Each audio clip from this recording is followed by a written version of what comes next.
And obviously, I did these all listening to like bass EQ. You could definitely EQ these to help fix with some of those low-end issues that I've been noticing. So take that with a grain of salt. I'm going to give you guys some samples to bite on, and then we'll come into final recommendations afterwards. So listen here.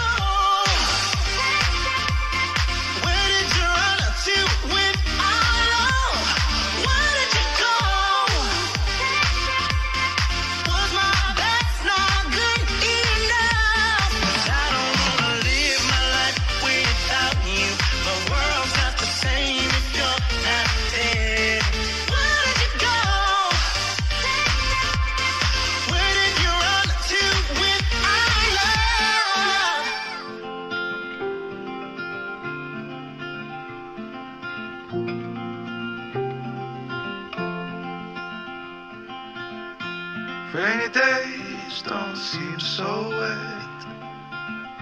Stormy nights don't stay.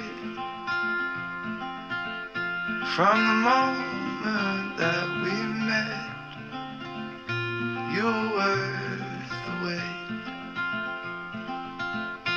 Oh, this could be the best thing that I'll ever know.